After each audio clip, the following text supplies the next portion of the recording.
আসসালামু আলাইকুম প্রিয় দর্শক, অন্য মঞ্চের আলাপচারিতায় আপনাদের সকলকে স্বাগত জানাচ্ছি। প্রিয় দর্শক শ্রোতা মন্ডলী, আপনারা এই মুহূর্তে আমাকে যে যেখান থেকে দেখছেন এবং পরবর্তীতে যে যেখান থেকে দেখবেন, আপনাদের সকলকে জানাই আমার আন্তরিক অভিনন্দন এবং শুভেচ্ছা। পাবলিক যদি জুতা পিটা করে এই ছাত্রদেরকে, পাবলিক যদি বিভিন্ন নেতাদের ধৈরা দিগম্বর করে ধোলাই করে, এটা আমার কি করার আছে ভাই? আওয়ামী লীগের কি করার আছে? সুতরাং নির্বাচনে সকলকে নিয়ে নির্বাচন করতে হবে, আওয়ামী লীগকে বাইরে রেখে কোনো নির্বাচন করা যাবে না। এটা হচ্ছে মূল। কারণ আমেরিকাও ভালো করে জানে আওয়ামী লীগকে বাইরে রেখে নির্বাচন করে আপনারা 6 মাসও ক্ষমতা ধরে রাখতে পারবেন না। তো ওরা যে এই যে বন্দর নিল, পোর্ট নিল, রাস্তা নিল, ঘাট নিল, জায়গা নিল, জমি নিল, সেন্ট মার্টিন নিল, এগুলা কই যাবে? শেখ হাসিনার দোষ কি ছিল? শেখ হাসিনার দোষ ছিল একটাই, সেটা হচ্ছে যে উনি সেন্ট মার্টিন দিতে রাজি হন নাই, উনি বন্দর দিতে রাজি হন নাই, উনি কিনছিলেন গরিবের জন্য চাউল, উনি দিছিলেন গরিবরে বৃদ্ধ ভাতা, বয়স্ক ভাতা, পঙ্গু ভাতা, গর্ভবতী ভাতা, মহিলাদের জন্য ভাতা, এইসব ভাতা চালু করছে, মানে ভাত কাপড়ের ব্যবস্থা করছে, যে কারণে এই সরকারের পতন ঘটাইছিল এই আমেরিকা। 2024-এর আগে কিন্তু আমেরিকা একবার ক করছিল, এটা আপনাদের নিশ্চয় সবাই খেয়াল আছে। ওই সময় কি ছিল জানেন? ওই সময় আওয়ামী লীগ সরকারকে বলা হয়েছিল যে আওয়ামী লীগ সরকার এই যে সাগরের ভেতরে যে 12টা জোন, যেখানে গ্যাস, তেল গ্যাস উত্তোলনের যে কাজ, মানে এখানে তেল গ্যাস কি পরিমাণ আছে, উত্তোলন পেলে উত্তোলন কারা করবে, এগুলো নিয়ে একটা আলোচনা ছিল। আমেরিকার খুব ইচ্ছা ছিল যেগুলো সবগুলোর কাজই তারা দায়িত্বে পাবে। আওয়ামী লীগ সরকারও ইলেকশন আছে, সুতরাং ওই সময় কিছুই বলে নাই। যেই না ইলেকশনটা শেষ হলো, আওয়ামী লীগ সরকার 3 মাসের ভেতরে আন্তর্জাতিক দরপত্র দিল। মানে আন্তর্জাতিক দরপত্র যে যারা আছে সকলে আসেন, আমি এক দেশ শুধুমাত্র আমেরিকারে দিব না। কারণ আওয়ামী লীগ সরকার ভালো করেই জানতো এইসব অঞ্চলে দিলেই সেন্ট মার্টিন হারাবে।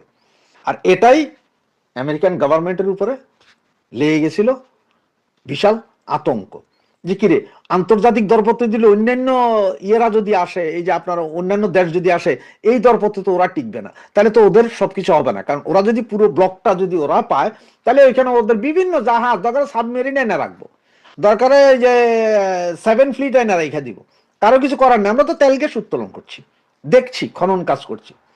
সুতরাং তখন আওয়ামী লীগ সরকারকে ফেলে দেওয়া ছাড়া তাদের কাছে আর কোনো উপায় ছিল না।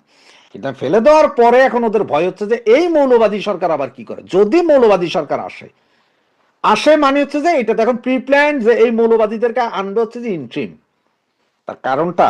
এবং ইন্ট্রিম যে ইলেকশন করতে চায় না, বা ইলেকশন যদিও বা কোনোভাবে হয়, তারা আবার এই মৌলবাদীদের একটা গ্যাঞ্জাম লাগায় রাখবে, তার একটা মূল উপাদান দেখেন। গতকালকে কি করলো একজন উপদেষ্টা, তিনি আবার আমাদের জাতীয় নিরাপত্তা উপদেষ্টা, উনাকে নিয়ে বিমানের ডাইরেক্টর করা হইলো। ভাই, একজন উপদেষ্টা মানে মন্ত্রী, ডিরেক্টর হয় আমরা শুনছি কখনো এমপি, বা এমপিও না এরকম লোকজন ডিরেক্টর হইতে পারে। একজন মন্ত্রী পদমর্যাদার উপদেষ্টা, উনি কেন বিমানের ডিরেক্টর হবেন? আবার নির্বাচন কমিশনের সচিবকে কেন চেঞ্জ করে বিমানে দিতে হবে? নির্বাচন কমিশনের সচিব হঠাৎ করে 1 মাস নেই নির্বাচন, তার আগে সচিব চেঞ্জ, তো নতুন সচিব এসে বুঝবো কি? আপনি যখন একটা নতুন বিয়া করলো, ওই মাইয়ার চরিত্র বুঝতে, ওই মাইয়া কি চায় কি না চায় এটি বুঝতে যেমন সমস্যা হয়, মেয়েরাও সেম। যে একটা ছেলেরা হঠাৎ করে বিয়া কইরা আপনারা যেমন বুঝেন না, বুঝতে পারেন না যে এর কি পছন্দ না পছন্দ, ওই না কি জানা, ছেলেরা বুঝে না মেয়েদের কি পছন্দ না পছন্দ। সেম কাহিনী হচ্ছে যে এই নির্বাচন কমিশনের সচিব হঠাৎ করে চেঞ্জ করে 1 মাসে, তো ওই বেটা এসে বুঝবে কি? ও তো কিছু বুঝবে না। আবার ওই সচিব, নির্বাচন কমিশনের সাবেক সচিবকে নিয়ে গেছেন কোথায় আপনারা? বিমানে। আবার জাতীয় নিরাপত্তা উপদেষ্টাকে বিমানের, বাংলাদেশ বিমানের ডিরেক্টর করেছেন কেন ভাই? উনি তো মন্ত্রীর, উনি তো একজন ডিরেক্টর চেয়ে অতি উচ্চ পদে। তাহলে এইসবগুলো, তো এগুলো সব করাচ্ছে যে আসলে যে 12 তারিখ ইলেকশন হবে তার একটা নমুনা। এবং 1/11 সময় আমাদের কাছে নজির আছে, 10 দিন আগে টোটাল নির্বাচনও বাতিল হয়েছে, উপদেষ্টা পরিষদও বাতিল হয়েছে। এখন আমেরিকা কেন তাইলে ফোন দিচ্ছে? আমেরিকা ফোন দিচ্ছে সকলকে, যে সবার সাথে কথা বলতেছে, ভাই দেখেন এর ভিতরে এখন আওয়ামী লীগ, ওই যে ব্যানারে দেখলেন যে 18 তারিখের পরে আসছে মরণ কামড়। বা এটা আমি বলতেছি না মরণ কামড়, আমি কোত্থেকে বলবো? আমি ক্ষুদ্র ছোট মানুষ, আমি তো আওয়ামী লীগের নেতা না, বা আওয়ামী লীগের কোনো নেতাও বলে নাই যে আপনার 18 তারিখের পরে বিশাল মরণ কামড় দিবে, আন্দোলন হবে। এটা বলছে কারা ভাই? গোয়েন্দা সংস্থা। বাংলাদেশের গোয়েন্দা সংস্থা বলছে ভাই বিশাল আন্দোলন হবে। এখন বিশাল আন্দোলন হবে, তাইলে 12 তারিখে নির্বাচনের আগে হয়তো এই বিভিন্ন কেন্দ্র, ভোট কেন্দ্রগুলো জ্বালাও পোড়াও হইতে পারে। ভাই এটা আমি বলছি না, জ্বালাও পোড়াও হইতে পারে, মানে জ্বালাইয়া পোড়াইয়া দিতে পারে। এটাও কারা বলছে? গোয়েন্দা সংস্থা। তো এখানে তো আওয়ামী লীগ কি ভাই জ্বালাও পোড়াও করে? কখনো কখনো করে না, ঠিক না? 96 সালের ওই যে ইলেকশন মনে আছে তো, বিএনপি আওয়ামী লীগ করছিল, পাবলিক করছে ভাই। পাবলিক যদি আন্দোলন করে, পাবলিক যদি জুতা পিটা করে এই ছাত্রদেরকে, পাবলিক যদি বিভিন্ন ভোট কেন্দ্র জ্বালাইয়া দেয়, পাবলিক যদি বিভিন্ন নেতাদের ধৈরা দিগম্বর করে ধোলাই করে, এটা আমার কি করার আছে ভাই? আওয়ামী লীগের কি করার আছে? সুতরাং এই যে মরণ কামড়, মরণ কামড় ওরা বলতেছে যে আওয়ামী লীগ মরণ কামড় দিবে। এখন আওয়ামী লীগ দিবে নাকি জনসাধারণ? আসলে জনসাধারণ বলতে ওরা ভয় পায়, কারণ জনসাধারণের 90% এখন আওয়ামী লীগ। যেই বেটা এর আগে আওয়ামী লীগ করতো না, সেও কয় যখন আওয়ামী লীগ ভালো। যেসব মহিলাগুলো আগে বলতো না, আগে বলতো যে আওয়ামী লীগ খারাপ, তারাও এখন কয় যে আওয়ামী লীগ ভালো। মহিলাদের এখন সমস্যা হয়েছে না? এই যে হাইকোর্ট রায় দিয়ে দিল ভাই, দুই বিয়া, মানে প্রথম বউয়ের অনুমতি লাগবে না দ্বিতীয় বিয়া করতে, আবার তৃতীয় বিয়া করলে দ্বিতীয়টা তো প্রথম হয়ে যায়, সেটারও অনুমতি লাগবে না। তো মহিলারা এখন চিন্তা করতে, আয় হায় আগে পাইতাম না, আগে যাও একটা ভাতার পাইতাম, এখন তো দেখি লাঙ্গের আশা করে ভাতারও গায়েব। মহিলারা এখন বিরোধী। আবার যদি সরিয়া আইন হয়, বেত্রাঘাত পাছার উপরে যদি চলে দৌড়া, তাহলে তো আবার সমস্যা না। তো এই সব কিছু মিলে পাবলিক খেপারেছে, পাবলিক খেপায়। পাবলিক আসলে মূলত হচ্ছে যে পাবলিক, এরা বুঝতেছে পাবলিক হয়তো 18 তারিখের পরে বিভিন্ন জায়গায় নেমে যাবে। ওই যে যেমন জুলাই আগস্টে যেরকম পাবলিক নাকি বিভিন্ন জায়গায় জ্বালাই দিছিল, উল্টাই দিছিল, সেরকম হয়তো পাবলিক আবার জ্বালাই দিতে পারে, উল্টাই দিতে পারে, ঝুলাই দিতে পারে। এই কারণে এখন বলতেছে যে আওয়ামী লীগ করবে। কারো তো নাম দিতে হবে। এটা তো যদি বলে যে পাবলিক, তাহলে এটা শরমের বিষয় না ভাই? তো সেটা আমি বলছি না, গোয়েন্দা সংস্থা বলছে যে আওয়ামী লীগ মরণ কামড় দিবে, ইলেকশন তো টোটালি ভন্ডুল হয়ে যাবে। এমনও হইতে পারে যে ফেব্রুয়ারির 10 তারিখ থেকে 12 তারিখের ভিতরে যত ক্যাম্প আছে সব হাওয়া হয়ে যেতে পারে।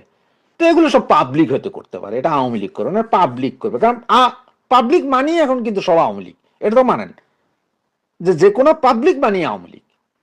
আর জামাত বিএনপি তো আলাদা। জামাত বিএনপি হলে জামাত বিএনপি, আর পাবলিক আম জনতা যেটা বলেন সেটা হচ্ছে আওয়ামী লীগ। সুতরাং আসতে পারে নাকি 18 তারিখের পরে বিশাল আন্দোলন, দিতে পারে মরণ কামড়। এমনও হইতে পারে যে আওয়ামী লীগ নেতারাও হয়তো বিভিন্ন জায়গায় আছে, যারা এখন আছে বাংলাদেশে, যাদেরকে আমরা জানি যে বাইরে, তারাও হয়তো বাংলাদেশে। সবকিছু মিলাইয়া একটা বজগট অবস্থায়। তবে আমেরিকার ভয় হয়েছে যে আওয়ামী লীগরে বাহিরে রাখে নির্বাচন করে ফয়দা হবে না, 6 মাসও টিকবেন না। সুতরাং আবারও বলি আপনাদেরকে, নো ভোট, নো ভোট। নৌকা নাই, ভোট কেন্দ্রে যাব না। কিসের তোমার হার না, ভোট দিতেই তো যাব না। জয় বাংলা, জয় বঙ্গবন্ধু। বাংলাদেশে জামায়াতের নেতৃত্বে যে একটি 11 দলীয় জোট তৈরি হয়েছিল, এই 11 দলীয় জোটের মধ্যে একটি দলের নাম ছিল বাংলাদেশ ইসলামী শাসনতন্ত্র আন্দোলন বা সরমনাইয়ের পীর সাহেবের দল। যে তারা হাত পাকা নিয়ে বাংলাদেশে ইসলামী শাসনতন্ত্র কায়েম করতে চায়, যার জন্য সরমনাই ভিত্তিক তাদের এই আন্দোলন বহু বছর থেকে চলছে। তারা এর আগেও নির্বাচন করেছে, তবে তারা কখনো জামাতের সাথে সমঝোতায় যায়নি। কারণ রেজাউল করিম সাহেব, যিনি চরমনাইয়ের পীর, তার একটি বক্তব্য আপনারা অনেকেই শুনেছেন যে এই দেশে যদি কমিউনিস্ট পার্টি আছে, অন ইসলামিক কোনো দল আসে, যদি শাসন করে, তারপরেও আশা থাকে যে এই দেশে ইসলাম কায়েম হবে। কিন্তু জামাতে ইসলাম যদি এই দেশের কখনো ক্ষমতায় আসে, তাহলে সেই আশা আর থাকে না যে ইসলামে কায়েম হবে, কারণ তারা ইসলামকে ধ্বংস করে ফেলবে। সেই রেজাউল করিমেরাই ভেদাভেদ ভুলে এই আগস্ট পরবর্তী 2024-এর আগস্ট পরবর্তী বাংলাদেশে যে মব, যে সাম্প্রদায়িক শক্তি, যে ধর্ম আশ্রয়ী শক্তি বাংলাদেশের ক্ষমতায় আসতে ঐক্যবদ্ধ হয়েছিল, তাদের সাথে 11 দলীয় জোটে যোগ দিয়েছিল। তারপরে তাদের নানান আসন ভাগাভাগি, তাদেরকে 50টি আসন দিতে রাজি হয়েছিল। অথচ বাংলাদেশে যে পরিমাণ ভোটার আছে তাদের, সেই ভোটার 3টি আসনেও পাশ করার তাদের কোনো সামর্থ্য নেই। অর্থাৎ 3টি আসনে যদি এভারেজে 5 লাখ ভোটার করে ধরেন, সারা বাংলাদেশে প্রাপ্তবয়স্ক 15 লাখ ভোটারও তাদেরকে ভোট দেওয়ার জন্য নেই। কিন্তু তারপরেও জামাতে ইসলামীর যে 11 দলীয় জোট তাদেরকে 50টি আসন ছেড়ে দিতে রাজি হয়েছে। এই 50টি আসন দেওয়ার পরও তারা এই জোট থেকে ঘোষণা দিয়ে সংবাদ সম্মেলন করে আজকে বেরিয়ে গেল। তাদের ঘোষণাটি কি? তাদের ঘোষণাটি হচ্ছে, ছোটবেলা থেকে তারা শুনে এসছে জামাতে ইসলামী অর্থাৎ মওদুদিবাদী সাম্প্রদায়িক ধর্মাশ্রয়ী যে শক্তি, এই শক্তির মূল কথা ছিল আল্লাহর আইন চাই, সৎ লোকের শাসন চাই। এবং তারা বলছে যে সৎ লোক দিয়ে আল্লাহর আইনকে বাস্তবায়ন করার জন্যই জামাতে ইসলামের জন্ম। এবং আপনারা দেখেন বাংলাদেশের বিভিন্ন অঞ্চলে জামাতের মৌলানারা যায় বলছে জমিন হচ্ছে আল্লাহর, এই জমিনে আইনও চলবে আল্লাহর। সুতরাং মানুষের তৈরি কোনো আইন জামাত বিশ্বাস করে না এবং সেই আইনের উপরে ভিত্তি করে জামাত রাজনীতি করতে চায় না।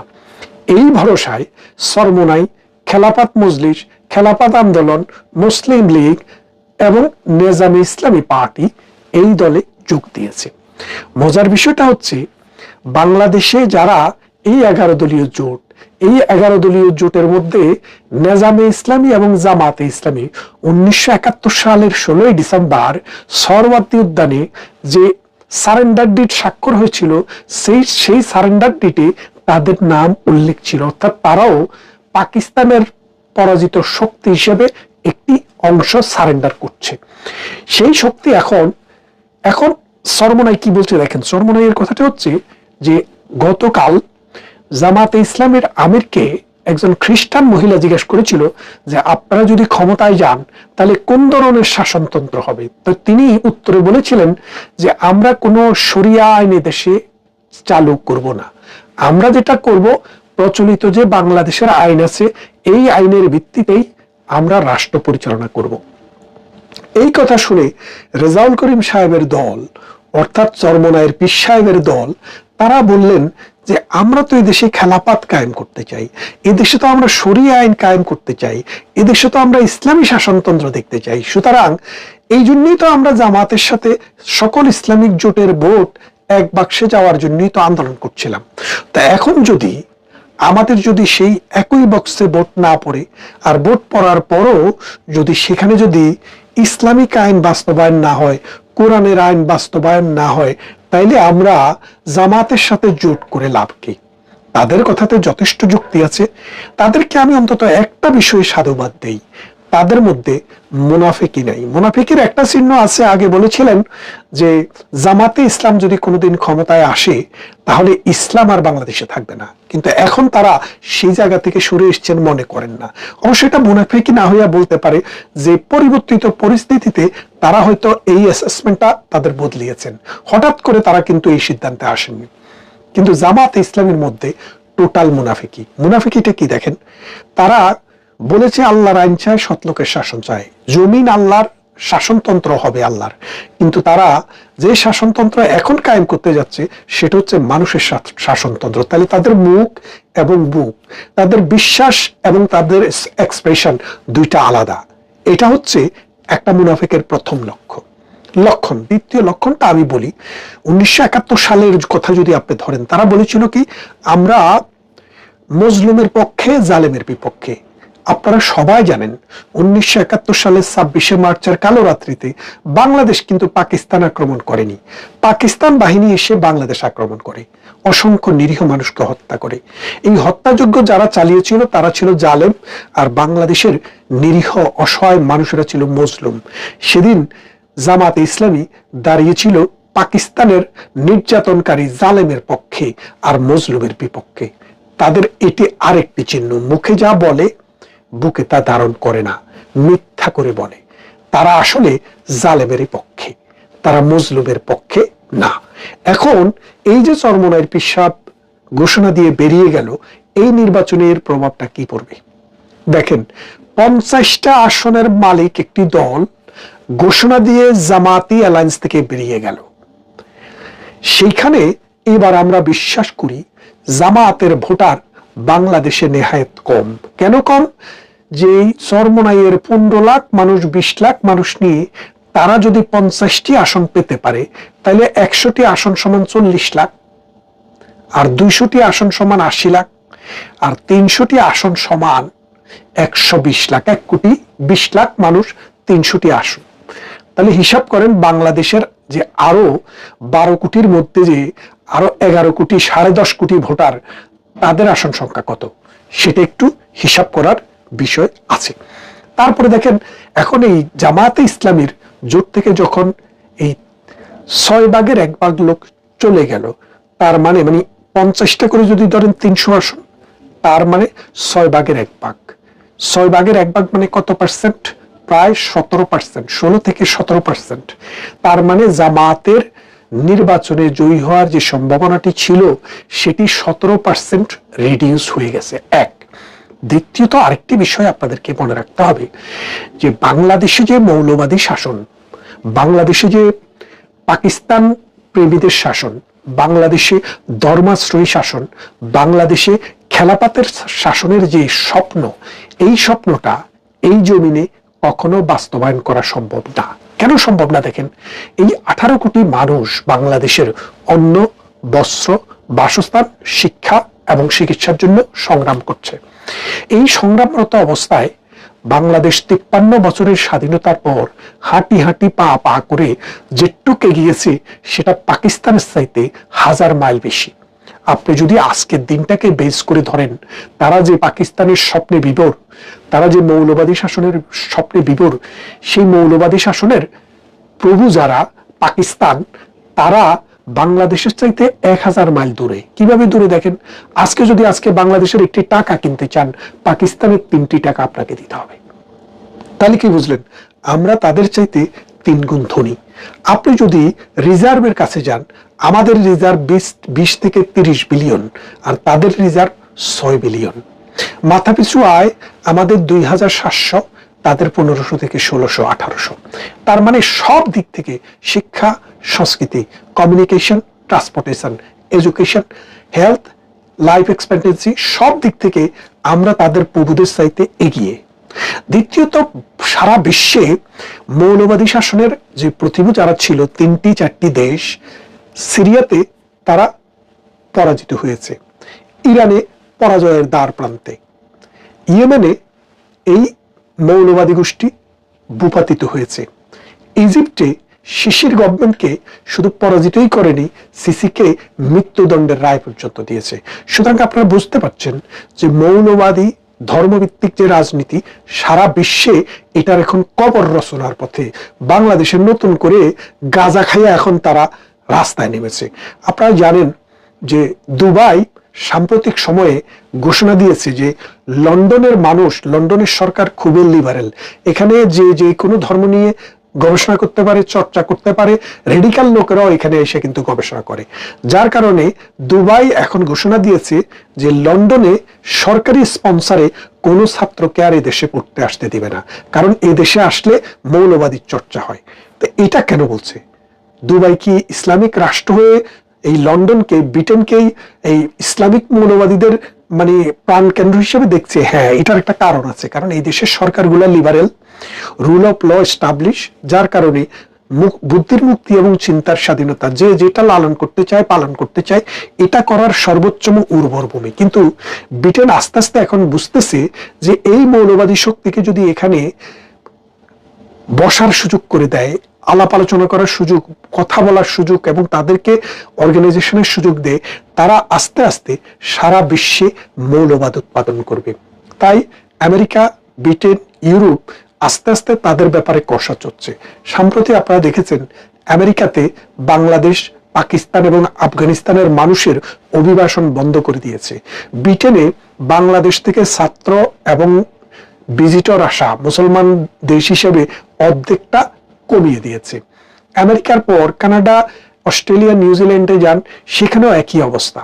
ইউরোপও কিন্তু একই পথে হাঁটছে। তার মানে এই মৌলবাদী শক্তি যতই ধর্মাশ্রয়ী রাষ্ট্র করতে চাক, যতই একটা মৌলবাদের আলখেল্লা তৈরি করতে চাক, দিন দিন তাদের জন্য শুধু বাংলার মাটি না, সমগ্র বিশ্বের মাটি আস্তে আস্তে খুব বিপজ্জনক একটা ভূমিতে পরিণত হচ্ছে। এই 18 কোটি মানুষ নিয়ে 3 দিক থেকে ভারতের ঘেরা, একদিকে এক কোনায় বর্মদস্যু। সুতরাং এই বঙ্গোপসাগরের লোনা জলে তারা একদিন পতিত হবে। সেদিন কত দূরে বলতে পারছি না, তবে এটা বলা যায় যে তাদেরকে এই বঙ্গোপসাগরের লোনা জল খেয়ে মরা ছাড়া অন্য কোনো জিনিস থাকবে না। কারণ সারা পৃথিবী এখন বুদ্ধিভিত্তিক, বিজ্ঞান ভিত্তিক, সমাজ ভিত্তিক, মানুষ ভিত্তিক, মানবতা ভিত্তিক শাসন চালু করছে। আর তার বিপরীতে 1500 বছর, 1600 বছর, 2000 বছর আগের বস্তা পচা যে তথ্য, ওইসব তথ্য দিয়ে ইসলামের মোড়কে বাংলাদেশের মানুষের কাছে খাওয়ানোর চেষ্টা করছে। 1971 সালে তারা ঘর ঘর থেকে নারীদেরকে ধরে এনে নিজেদের মা বোনদেরকে পাকিস্তানিদের হাতে গনিমতের মাল হিসেবে তুলে দিয়েছে। 2.5 লক্ষ নারী ধর্ষিত হয়েছে, 30 লক্ষ মানুষ জীবন দিয়েছে। 1 কোটি মানুষ বাংলাদেশ থেকে ইন্ডিয়াতে হিজরত করে তারা আশ্রয় শিবিরে আশ্রয় নিয়েছে। সেই দেশটি মানুষের চেষ্টায়, সাধনায়, চিন্তায়, কষ্টে স্বাধীন হয়েছে। তারা স্বাধীনতার বিরোধী শক্তি। আজকে আমাদের এই পতাকাকে তারা খামচে ধরার চেষ্টা করেছে। সেখান থেকে 1 উইকেট পতন হয়েছে, অর্থাৎ সরমোনায় চলে যাওয়ার পর তাদের 17 থেকে 20% ক্যাপাসিটি আজকে রিডিউস হয়ে গেছে। তাদের সাথে কর্নেল অলির দলও আছে, 8টি নাকি 9টি আসন দিয়েছে। নিজের আসনটিতে পাশ করবে কিনা সেটা সন্দেহ আছে। সেই অলির দলের একজন মানুষকে অলি ছাড়া আর কেউ চিনে না। প্রতি বছর বছর অলি নতুন নতুন কথা বলেন। আরেকটা বাটপার আপনি জানেন, খেলাপাত, ওই যে মামুনুল হক 501 নম্বর রুমে আরেকজনের বউ নিয়ে ধরা পড়েছে। বাংলাদেশের আইনে প্রথম বউয়ের পারমিশন ছাড়া বিয়ে করা অবৈধ এবং সেটা শাস্তিযোগ্য অপরাধ। সেই ক্ষেত্রে মামুনুল জেলে থাকার কথা ছিল, কিন্তু বাংলাদেশ এখনো আরো বহুদূর হাঁটতে হবে এই সব ক্রিমিনালদেরকে জেলে আনতে হলে। এই মামুনুলরা একসময় হেফাজত ছিল, যেটা হেফাজতের একটি বড় সাংগঠনিক পোস্টে তিনি রয়েছেন। যেই হেফাজত ধর্মীয় রাজনীতি করে না, তারা মনে করে এটা রাজনৈতিক শক্তি না, এটা হচ্ছে ধর্মীয় শক্তি। সেই হেফাজতের নেতাই এখন এই 12 দলীয় বা 11 দলীয় জোট, এখন তো 10 দলীয় জোট। নির্বাচন যতই ঘনিয়ে আসছে, সাসপেনশন ততই বাড়ছে। নির্বাচন হবে, এখনো মানুষের মধ্যে সেই বিশ্বাস আসেনি। মনে করে মানুষ যে ডক্টর ইউনূস এবং পাকিস্তান গং বাংলাদেশটাকে একটা অন্ধকার যুগের দিকে নিয়ে যাওয়ার জন্য এই জামাতকে ব্যবহার করে এই সুন্দর স্বাধীন এই রাষ্ট্রটিকে ধ্বংস করার চেষ্টা করছে। আপনারা যারা বাংলাদেশকে ভালোবাসেন, মুক্ত বুদ্ধিকে ভালোবাসেন, ধর্ম বর্ণ নির্বিশেষে একটি সমাজ, একটি রাষ্ট্র সামনের দিকে এগিয়ে যাক, সেটাকে ভালোবাসেন, তাদেরকে আজকে সিদ্ধান্ত নিতে হবে বাংলাদেশ নাকি পাকিস্তান। বাংলাদেশের রাজনীতিতে এখন চলছে মিটিং বা বৈঠকের ছড়াছড়ি। এর কোনটি হচ্ছে প্রকাশ্যে, কোনটি চলছে গোপনে, কোনটি দেশীয় শক্তির সাথে, কোনটি বিদেশি পরাশক্তির সাথে। তবে খবর হলো অন্তর্বর্তী সরকারের বিদেশি মিত্ররা, বিশেষ করে আমেরিকা ও ইউরোপের শক্তিশালী দেশগুলো সরকারের উপর আস্থা হারিয়ে ফেলেছে। 2 নৌকায় পা রাখতে গিয়ে অন্তর্বর্তী সরকার পড়েছে বিপাকে। যুক্তরাষ্ট্রের মন রাখতে খলিলুর রহমানের সফর শেষে তড়িঘড়ি করে যুক্তরাষ্ট্রকে দেয়া কথা মতো বোয়িং বিমান কেনার চুক্তি এ মাসেই সেরে ফেলতে যাচ্ছে ইউনূস সরকার। প্রক্রিয়াটি নির্বিঘ্ন করতে তড়িঘড়ি করে শেষ মুহূর্তে এসে রাষ্ট্রায়ত্ত বিমান বাংলাদেশ এয়ারলাইন্সের পরিচালনা পর্ষদে প্রশাসনের 3 জন গুরুত্বপূর্ণ কর্মকর্তাকে পরিচালক হিসেবে নিয়োগ দিয়েছে অন্তর্বর্তী সরকার, যা নিয়ে দেখা দিয়েছে ব্যাপক সমালোচনা। অন্যদিকে ইউরোপের দেশগুলোর চাপের মুখে এয়ারবাস কেনার আশ্বাস দিয়েছিল অন্তর্বর্তী সরকার, কিন্তু সে আশ্বাস থেকে সরকার যোজন যোজন দূরে থাকায় সরকার উপর বেজায় চটেছে ইউরোপের শক্তিশালী দেশগুলো। আবার বোয়িং বিমান কেনার প্রক্রিয়াটি শুরু করতে গেলেও যুক্তরাষ্ট্রের আরো অনেক শর্ত পূরণ করতে পারছে না অন্তর্বর্তী সরকার। বিশেষ করে জাতীয় নিরাপত্তা উপদেষ্টা মার্কিন সফরে গিয়ে অনেক জিজ্ঞাসার জবাব দিতে না পারায় ভিন্ন পথে হাঁটা শুরু করেছে ট্রাম্প প্রশাসন। সূত্রগুলো বলছে, অন্তর্বর্তী সরকারের উপর আস্থা হারিয়ে যুক্তরাষ্ট্র ও ইউরোপীয় দেশগুলোর প্রতিনিধিরা যোগাযোগ শুরু করেছে 3টি প্রধান দলের সাথে। এর মধ্যে কার্যক্রম নিষিদ্ধ থাকা আওয়ামী লীগের সাথে বৈঠক হয়েছে গোপনে, আর বিএনপি ও জামাত ইসলামীর সাথে বৈঠকের কথা উঠে এসেছে গণমাধ্যমে। তবে প্রকাশ্যে বাণিজ্য নিয়ে আলোচনা করা হচ্ছে দাবি করা হলেও আলোচনা হচ্ছে এমন কিছু বিষয় নিয়ে যেগুলোর কারণে শিগগিরই হয়তো পাল্টে যেতে পারে রাজনীতি ও নির্বাচনের দৃশ্যপট।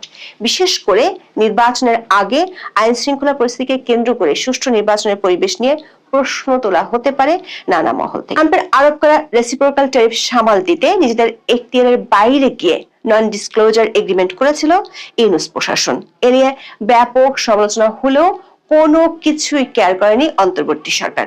শুধু তাই নয়, দেশের টাকা গচ্চা দিয়ে যুক্তরাষ্ট্র থেকে তুলনামূলক বেশি দামে কম আমদানি করেছে। কারণ রাশিয়ান গমের দাম কম হলেও যুক্তরাষ্ট্রের বাজার ও দুই দেশের মধ্যে স্বাক্ষরিত বাণিজ্য চুক্তি রক্ষা করাকে গুরুত্ব দিয়েছে অন্তর্বর্তী সরকার। গত অক্টোবরে যুক্তরাষ্ট্র থেকে যে গম আমদানি করা হয় তার দাম প্রতি টনে রাশিয়ার গমের তুলনায় $80 বেশি ছিল। তা সত্ত্বেও অক্টোবরে 57,000 টন গমের প্রথম চালান যুক্তরাষ্ট্র থেকে বাংলাদেশে আসে। মোট 4,40,000 টন গম কেনার চুক্তি আছে বাংলাদেশের অন্তর্বর্তী সরকারের সাথে যুক্তরাষ্ট্রের। দাম বেশি পড়ার আরো একটি কারণ হলো যুক্তরাষ্ট্রের কোন প্রতিষ্ঠানের সাথে চুক্তি না করে সরকার রহস্যজনক কারণে চুক্তি করেছিল সিঙ্গাপুর ভিত্তিক গম সরবরাহের তৃতীয় পক্ষ প্রতিষ্ঠান অ্যাগ্রোকর্প ইন্টারন্যাশনালের সাথে। ট্রাম্প প্রশ্নের মূল রাখতে এমন আর কি করেছে সে হিসাব মার্কিন যুক্তরাষ্ট্রে গিয়ে গত 8 জানুয়ারি তুলে ধরেন বাংলাদেশের অন্তর্বর্তী সরকারের জাতীয় নিরাপত্তা উপদেষ্টা ডক্টর খলিলুর রহমান। সেখানে যুক্তরাষ্ট্রের বাণিজ্য প্রতিনিধি জেমিসন গ্রিয়ারের সঙ্গে তার বৈঠক হয়। সে বৈঠকের খবর বেশ ফলাও করে বাংলাদেশের অন্তর্বর্তী সরকারের পক্ষ থেকে প্রচার করা হয়েছিল। কিন্তু মার্কিন সরকারের ঊর্ধ্বতন কর্তা ব্যক্তিরা খলিলুর রহমানের ভাষ্য মনোভূত না হওয়ার বার্তাই দেন। সেজন্য আমেরিকা থেকে বোয়িং বিমান কেনার চুক্তি সেরে ফেলার তোড়জোড় শুরু করেছে সরকার। সে প্রক্রিয়া যাতে নির্বিঘ্নে করা যায় সেজন্য রাষ্ট্রায়ত্ত বিমান বাংলাদেশ এয়ারলাইন্সের পরিচালনা পর্ষদে প্রশাসনের 3 জন গুরুত্বপূর্ণ কর্মকর্তাকে পরিচালক হিসেবে নিয়োগ দিয়েছে সরকার। 15 জানুয়ারি বেসামরিক বিমান পরিবহন ও পর্যটন মন্ত্রণালয় থেকে জারি করা এক গেজেট প্রজ্ঞাপনে বলা হয়েছে, জাতীয় নিরাপত্তা উপদেষ্টা খলিলুর রহমান, প্রধান উপদেষ্টার বিশেষ সহকারী ফয়েজ আহমেদ তৈয়ব ও নির্বাচন কমিশন সচিবালয়ের সিনিয়র সচিব আক্তার আহমেদকে বিমানের নতুন পরিচালক হিসেবে নিয়োগ দেওয়া হয়েছে।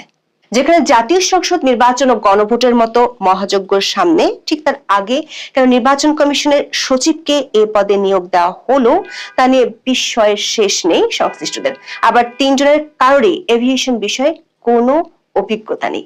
সূত্রগুলো বলছে মার্কিন বোয়িং বিমান কেনার বিরোধিতা করায় 2 জনকে পর্ষদ থেকে সরিয়ে দেওয়া হয়েছে। এর পরপরই খবর হলো বিমান বাংলাদেশ এয়ারলাইন্স ও মার্কিন উড়োজাহাজ নির্মাণকারী প্রতিষ্ঠান বোয়িং এর মধ্যে চলতি মাসে চুক্তি সই হতে যাচ্ছে। বোয়িং এর প্রথম উড়োজাহাজটি 2031 সালের অক্টোবরে বাংলাদেশকে ডেলিভারি দেওয়ার কথা রয়েছে। বাকি উড়োজাহাজগুলো 2035 সালের নভেম্বরের মধ্যে সরবরাহ করা হতে পারে। সূত্রগুলো বলছে সরকার এমন সিদ্ধান্তে বেজায় চটেছে ইউরোপের বেশ কয়েকটি শক্তিশালী দেশ। এগুলো হলো যুক্তরাজ্য, ফ্রান্স, জার্মানি ও ইউরোপীয় ইউনিয়ন। অন্তর্বর্তী সরকার গত অক্টোবরে যুক্তরাষ্ট্র থেকে বোয়িং বিমান কেনার কথা ঘোষণা করার পর গত বছরের নভেম্বরে এই 4টি দেশ ও সংস্থার রাষ্ট্রদূতরা ঢাকায় প্রকাশ্যে এয়ারবাস কেনার পক্ষে কূটনৈতিক তৎপরতা শুরু করেছিলেন। গত সরকার আমল থেকে বিমান বাংলাদেশ এয়ারলাইন্সের কাছে 14টি প্লেন বিক্রির প্রস্তাব দিয়ে রেখেছে, যার মধ্যে রয়েছে 10টি এয়ারবাস A350 এবং 4টি এয়ারবাস A320 নিও। গত 26 নভেম্বর ঢাকায় এক অনুষ্ঠানে জার্মানির রাষ্ট্রদূত রুডিগার লোর্টসে কোনো রাগঢাক না রেখে বলেছিলেন এয়ারবাস থেকে উড়োজাহাজ কেনার প্রতিশ্রুতি থেকে বাংলাদেশ সরে এলে ইউরোপের সঙ্গে বাণিজ্য সম্পর্ক প্রভাব পড়বে। তিনি বলেছিলেন ইউরোপের বাজারে শুল্ক ছাড়ের আলোচনার আবহ এয়ারবাস নিয়ে বাংলাদেশের সিদ্ধান্তের কারণে বদলে যেতে পারে। কূটনৈতিক সূত্রগুলো বলছে অন্তর্বর্তী সরকার বোয়িং বিমান কেনার সিদ্ধান্তে ইউরোপীয় শক্তিশালী দেশগুলো আগে থেকে আপত্তি জানিয়েছিল। যুক্তরাষ্ট্রকে খুশি করতে নির্বাচনের আগে চুক্তি করার উদ্যোগ নেয় অধ্যাপক ইউনূসের ইউরোপীয় মিত্ররা এখন ভিন্নভাবে চিন্তা করছে। জানা গেছে নির্বাচনকে ঘিরে সরকারের উপর ইউরোপিয়ান ওই দেশগুলোর চাপ শিগগিরই দৃশ্যমান হবে। এমনকি নির্বাচনকে ঘিরে ইউরোপিয়ান ইউনিয়ন যেসব সিদ্ধান্তের কথা জানিয়েছিল সেগুলোতে পরিবর্তন আসতে পারে। এর মধ্যে খবর হলো ট্রাম্পের প্রশাসনের বাণিজ্য প্রতিনিধিরা বিএনপি চেয়ারম্যান তারেক রহমান ও জামায়াতে ইসলামের আমির ডক্টর শফিকুর রহমানের সাথে আলাদা আলাদা ভার্চুয়াল বৈঠক করেছেন। নির্বাচনের আগে আবার যেখানে খলিলুর রহমান এক সপ্তাহ আগে ঠিক একই প্রতিনিধিদের সাথে বৈঠক করে আসলেন, সেখানে ভার্চুয়াল বৈঠকের প্রয়োজন পড়ল কেন? প্রশ্ন উঠেছে অধ্যাপক ইউনূসের সরকার নিজের এখতিয়ারের বাইরে দেশের ইতিহাসে প্রথমবারের মতো যে গোপন চুক্তি করেছেন, সেটি যে রাজনৈতিক সরকারগুলো দেশের স্বার্থের কথা চিন্তা করে বহাল রাখতে পারবে না, এমন দুশ্চিন্তাকে মার্কিন সরকারকে পেয়ে বসেছে। মানবজমিনে এ নিয়ে যে খবর প্রকাশিত হয়েছে তা যদি সত্যি হয় তাহলে সেটি হবে উদ্বেগজনক। মানবজমিনের খবরে বলা হয়েছে ইউএস ট্রেড রিপ্রেজেন্টেটিভ জেমিসন গ্রিয়ারের সাথে তারেক রহমানের আধা ঘন্টার বৈঠকের শুরুটা ছিল অনেকটা নাটকীয়। ট্রেড নেগোসিয়েশনের নানা বিষয় আলোচনায় উঠে আসে। মিস্টার গ্রিয়ার জানতে চান এই ট্রেড নেগোসিয়েশনে তারেক রহমানের অবস্থান কি, বিশেষ করে বাংলাদেশ সরকারের তরফে যে আলোচনা হয়েছে তা নিয়ে তার মনোভাব কি। মানবজমিন বলছে তারেক রহমান স্পষ্ট করে বলেন সরকার যে নেগোসিয়েশন করেছে তাতে তাদের সম্মতি রয়েছে। সরকার যেভাবে আলোচনা এগিয়ে নিয়েছে তাতে তাদের কোনো দ্বিমত বা আপত্তি নেই। দর্শক, চুক্তিটি গোপন হওয়ায় তারেক রহমান তা দেখার কথা নয়। তাহলে সরকারে যাওয়ার আগে চুক্তি না দেখে তারেক রহমান কিভাবে এবং কেন এই নিশ্চয়তা দিচ্ছেন? দর্শক, লক্ষণীয় বিষয় হলো তারেক রহমানের সাথে মার্কিন প্রতিনিধিদের ভার্চুয়াল বৈঠকটি হয়েছে 16 জানুয়ারি। তার আগে 15 জানুয়ারি সন্ধ্যায় তারেক রহমান সপরিবারে সাক্ষাৎ করেন প্রধান উপদেষ্টা অধ্যাপক ইউনূসের সাথে। সরকারের পক্ষ থেকে এটিকে নিছক সৌজন্য সাক্ষাৎ বলে দাবি করা হলেও নির্বাচনের আগে প্রধান একটি রাজনৈতিক দলের নেতার সপরিবারে সরকার প্রধানের সাথে বৈঠকের বিষয়টি নিয়ে প্রশ্ন উঠতেই পারে। দর্শক, তারেক রহমানের সাথে বৈঠকের পর দুপুরে জামাত ইসলামের আমির ডক্টর শফিকুর রহমানের সাথে আরেকটি ভার্চুয়াল বৈঠক করেন জেমিসন গ্রিয়ার। অবশ্য জামাত ইসলামী যে প্রেস রিলিজ দিয়েছে সেখানে তারেক রহমানের মতো নিশ্চয়তা দেওয়ার কথা বলা নেই। সূত্রগুলো বলছে অধ্যাপক ইউনূসের প্রশাসনের উপর বিরক্ত হয়ে মার্কিন প্রশাসন এবার রাজনৈতিক দলগুলোর সাথে যোগাযোগ করা শুরু করেছে। বাংলাদেশে নিযুক্ত মার্কিন নতুন রাষ্ট্রদূত ব্রেন্ট ক্রিস্টেনসেন বাংলাদেশে বেশ কয়েকটি রাজনৈতিক দলের নেতার সাথে অনানুষ্ঠানিক বৈঠক করেছেন। এর মধ্যে কার্যক্রম নিষিদ্ধ থাকা আওয়ামী লীগের 2 জন শীর্ষ পর্যায়ের নেতার সাথে বৈঠকের খবর জানা গেছে। মার্কিন স্টেট ডিপার্টমেন্টের 2 জন ঊর্ধ্বতন কর্মকর্তার সাথে আওয়ামী লীগের শীর্ষ পর্যায়ের নেতাদের সাথে ভার্চুয়াল বৈঠক হয়েছে। একইভাবে ইউরোপীয় কয়েকটি দেশের প্রতিনিধিরাও আওয়ামী লীগের নেতাদের সাথে বৈঠক করেছে। একটি সূত্র জানা গেছে আওয়ামী লীগের পক্ষ থেকে 18 জানুয়ারির পর বড় ধরনের কর্মসূচি ঘোষণা করা হবে। নো ভোট নো ভোট এই স্লোগানে কর্মসূচি দিবে কার্যক্রম নিষিদ্ধ থাকা দলটি। ওই কর্মসূচির পরপরই বিদেশি শক্তি যারা এতদিন অধ্যাপক ইউনূসের মিত্র বলে পরিচিত ছিল তারাও নানা ধরনের বিবৃতি দিতে পারে। সেখানে সামনে আসবে ইনক্লুসিভ বা অন্তর্ভুক্তিমূলক নির্বাচনের কথা। আবার বিদেশি এসব শক্তিগুলো আইন শৃঙ্খলার অবনতি এবং জঙ্গিবাদ ইস্যুটিও সামনে নিয়ে আসতে পারে। এমনিতেই সরকার কোনোভাবেই আইন শৃঙ্খলা পরিস্থিতি কোনোভাবেই নিয়ন্ত্রণ করতে পারছে না। 16 জানুয়ারি ময়মনসিংহ 1 আসনে বিএনপির এক বিদ্রোহী প্রার্থীর সমর্থককে ছুরিকাঘাতে হত্যা করা হয়েছে। শুক্রবার সন্ধ্যা 6টার দিকে ধোবাউড়া উপজেলার ঘোষগাঁও ইউনিয়নের এরশাদ বাজার এলাকায় এই ঘটনা ঘটে। অন্যদিকে গাইবান্ধা 3 আসনের স্বতন্ত্র প্রার্থী আইজার রহমানকে রংপুরে অজ্ঞান অবস্থায় উদ্ধার করেছে পুলিশ। অন্যদিকে খোদ নির্বাচন ভবনেই দেখা গেছে ইতিহাসের নজিরবিহীন ঘটনা। দ্বৈত নাগরিকত্বের জেরে শেরপুর 2 আসনে বিএনপি প্রার্থী ফাহিম চৌধুরীর প্রার্থিতা বাতিল চেয়ে আপিল করেছিলেন ইয়াজ দাইন নামের এক ভোটার। নির্বাচন কমিশনের আপিল শুনানির দিন তাকে ভবন থেকে বের করে রাস্তায় এনে বেধড়ক মারধর করা হয়। সংবাদপত্রের খবর অনুযায়ী আগারগাঁও নির্বাচন ভবন চত্বরে পুলিশের সামনে ইয়াজ দাইনকে পেটান বিএনপি প্রার্থীর সমর্থকেরা। এ সময় নির্বাচন ভবন মিলনায়তনে আপিল শুনানি চলছিল। সোশ্যাল মিডিয়ায় ছড়িয়ে পড়া ভিডিওতে দেখা যায় বিকেলের দিকে কয়েকজন নির্বাচন ভবনের সামনে ইয়াজ দাইনকে কিল ঘুষি মারছেন। অবশ্য ঘটনার দৃশ্য সোশ্যাল মিডিয়ায় ভাইরাল হলেও বরাবরের মতো মুখে কুলুপ এঁটেছে নির্বাচন কমিশন। এর আগে মনোনয়নপত্র বাছাইয়ের সময় সারা দেশে তুগলকি কাণ্ড ঘটলেও কোথাও কোনো ব্যবস্থা নেওয়ার খবর আসেনি। উল্টো হুমকি লাঞ্ছনার মুখে নির্বাচনী কর্মকর্তারা ছিলেন অসহায়। দেশের প্রায় 5.5 দশকের ইতিহাসে নির্বাচনী কর্মকর্তাদের এতটা নাজুক দশা আর কখনো দেখা যায়নি। সেদিক থেকে এরই মধ্যে ইতিহাসে জায়গা করে নিয়েছে ডক্টর ইউনূসের আমলে নির্বাচন। একটি সূত্র বলছে সামনের 7 থেকে 10 দিনের মধ্যে পরিস্থিতি নাটকীয় মোড় নিতে পারে, এমনকি নির্বাচনের সাথে সংশ্লিষ্ট কয়েকটি ইস্যু আদালত পর্যন্ত গড়াতে পারে। সেটি হলে দেশের রাজনীতি ও নির্বাচন নিয়ে পরিস্থিতি আরো জটিল হয়ে উঠতে পারে। আর এসব কিছুই নির্ভর করছে বিদেশি পরাশক্তিগুলো কোন দিকে ঝুঁকে